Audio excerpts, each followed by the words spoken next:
السلام علیکم ناظرین، آپ دیکھ رہے ہیں پروگرام 7 سے 8۔ کاتب وحی قرآنی، جلیل القدر صحابی رسول، 163 احادیث کے راوی، ہم سوار رسول، رحمت للعالمین کی پاک زوجہ سیدہ ام حبیبہ کے بھائی، جن کا سلسلہ 5ویں پشت سے رسول اللہ صلی اللہ علیہ وآلہ وسلم سے مل جاتا ہے۔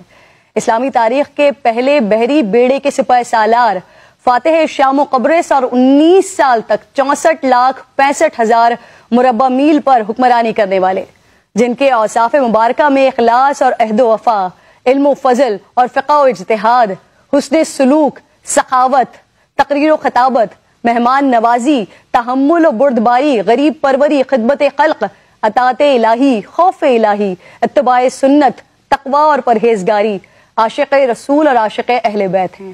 آج امیر المومنین سیدنا امیر معاویہ رضی اللہ تعالیٰ عنہ کا یوم وفات ہے۔ آپ کو نبی کریم صلی اللہ علیہ وآلہ وسلم کی خدمت میں رہ کر ان کی صحبت کا شرف حاصل ہے۔ رسول اللہ نے آپ کے لیے فرمایا، معاویہ تم ضرور جنت میں مجھ سے ملو گے۔ رسول اللہ سے عشق کا یہ عالم تھا کہ آپ کے تراشے ہوئے گیسو اور ناخن مبارک اپنے پاس رکھ لیا کرتے، اور وفات سے پہلے وصیت کی کہ تبرکات میری قبر میں میرے ساتھ رکھے جائیں کہ میں نبی پاک کی خوشبو محسوس کر سکوں، اللہ ان تبرکات کے واسطے میری مغفرت فرما دے۔ سیدنا حضرت امیر معاویہ نے سب سے پہلا اقامتی اسپتال دمشق میں قائم کیا، جہاز سازی کے کارخانے بنائے، اور سب سے پہلی اسلامی بحریہ قائم کر کے اس وقت کی سب سے زبردست رومن بحریہ کو شکست دی۔ سیدنا حضرت امیر معاویہ کے دور میں ہی سب سے پہلے منجنیق کا استعمال کیا گیا۔ آب پاشی اور آب نوشی کے لیے دور اسلامی میں پہلی نہر کھدوائی، ڈاک کا جدید اور مضبوط نظام قائم کیا، سرکاری احکام پر مہر لگانے اور نقل دفتر میں محفوظ رکھنے کا سسٹم آپ نے بنایا۔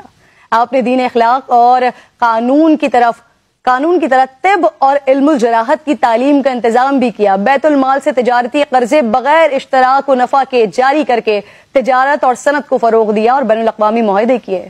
طرز حکمرانی میں بردباری کا یہ عالم کہ ایک مرتبہ آپ سے ایک آدمی نے سخت کلامی کی، مگر آپ نے خاموشی اختیار فرمائی۔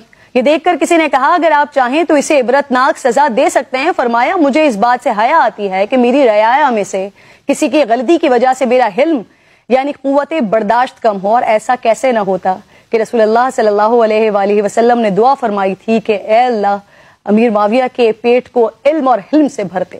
یہ ناظرین ہمارے رول ماڈلز ہیں، ہدایت یافتہ ہیں۔ اللہ رب ذوالجلال مسلمانوں کو صحابہ کرام اور اہل بیت و اطہار کے ہر عمل کو فالو کرنے کی توفیق عطا فرمائے۔